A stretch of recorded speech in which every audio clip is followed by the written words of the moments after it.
જય શ્રી કૃષ્ણ. સ્વાગત છે તમારું છાયાની વાનગીઓમાં. આજે હું તમારા માટે ખાટા અડદ બનાવવાની છું. ખાટા અડદ એ એક ગુજરાતી ટ્રેડિશનલ રેસીપી છે જે હવે ભૂલાતી જાય છે, જે હવે ગામડાઓમાં કદાચ બનાવતા હશે, પણ શહેરમાં તો લોકો સાવ આ વાનગી ભૂલી જ ગયા છે. તો ચાલો આપણે ખાટા અડદ બનાવવાની શરૂઆત કરીએ. તેને માટે અડધો કપ અડદને મેં આખી રાત પલાળી રાખ્યા હતા. તો આપણા અડદ સરસ પલાળી ગયા છે.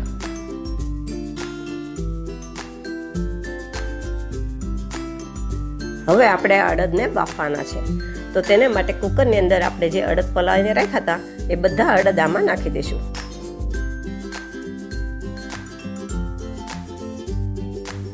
પછી એમાં અડદ ડૂબે એની ઉપર થોડું પાણી રહે એટલું પાણી આપણે એમાં નાખશું. 1 ચમચી મીઠું નાખી દઈશું અને 5-6 સીટી વગાડી અને આપણે અડદને બાફી લેશું. હવે તમે જોઈ શકો છો આપણા અડદ એકદમ ઓવરકુક પણ નથી થયા અને છૂટા છૂટા પણ રહ્યા છે અને ચડી ગયા છે. તો આપણે આવા અડદ બાફવાના હતા. હવે આપણે એને કુકરમાં ચમચાથી થોડા મેચ કરી લેશું. હવે આમાં મેં અડધો બાઉલ દહીં લીધું છે. એમાં 1 ચમચી મીઠું, 1 ચમચી ધાણા જીરું, અડધી ચમચી હળદર, 1 ચમચી લાલ મરચું લસણ વાળું ખાંડીને લીધું છે અને 2 ચમચી બાઇન્ડિંગ માટે ચણાનો લોટ લીધો છે. હવે આ બધી સામગ્રી આપણે એકદમ સરસ ગાંઠા ન રહે એ રીતે મિક્સ કરી દઈશું.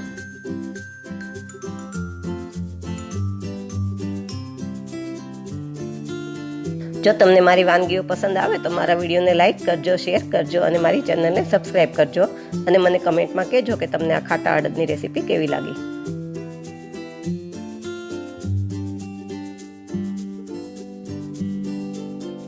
હવે અડદના વઘાર માટે મેં એક પેનમાં 1 પાવડું તેલ લીધું છે. તેલ ગરમ થાય પછી એમાં 1 ચમચી જીરું નાખી દેશું અને જીરુંને સરખી રીતે ફૂટવા દેશું.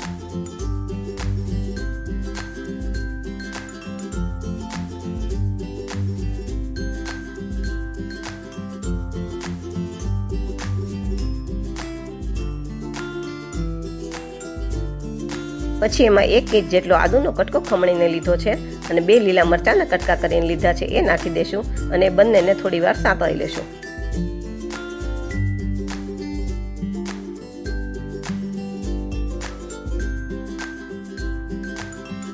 પછી એમાં અડધી ચમચી હિંગ નાખી દેશું અને આપણે જે દહીંની અંદર મસાલો તૈયાર કરીને રાખ્યો હતો એ આમાં નાખી દેશું અને એ જ બાઉલમાં થોડી છાશ નાખી અને એ પણ આમાં નાખી દેશું.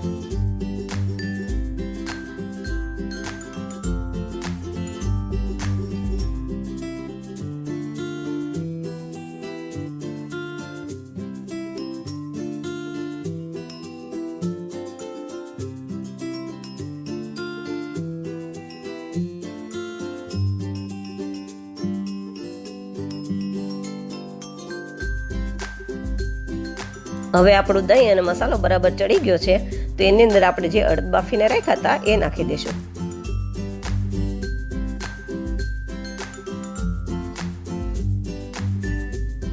હવે અડદને મસાલા સાથે બરાબર મિક્સ કરી દઈશું.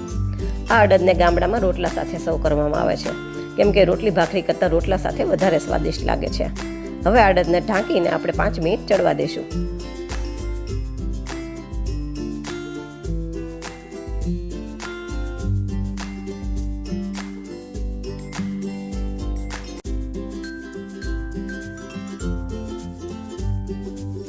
હવે તમે જોઈ શકો છો 5 મિનિટ પછી તેલ પણ છૂટું પડી ગયું છે અને આપણા અડદ સરસ ચડી ગયા છે. તો એની અંદર હવે થોડી કોથમીર નાખી દેશું અને બધું મિક્સ કરી દેશું.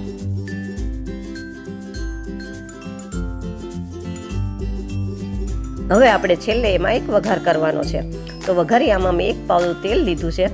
તેલની અંદર 7-8 કળી જેટલા લસણના નાના કટકા કરીને લીધા છે એ નાખી દેશું અને એને આછા બ્રાઉન કલરના થવા દેશું.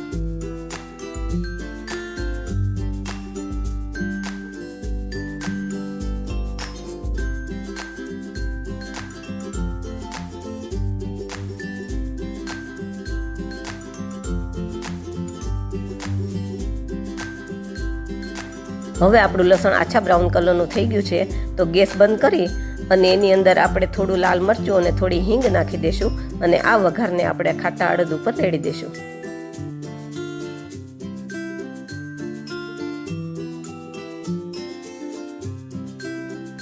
તો તૈયાર છે આપણી ટ્રેડિશનલ રેસીપી ખાટા અડદ. આવી જ નવી વાનગી સાથે ફરી મળશું. Thank you.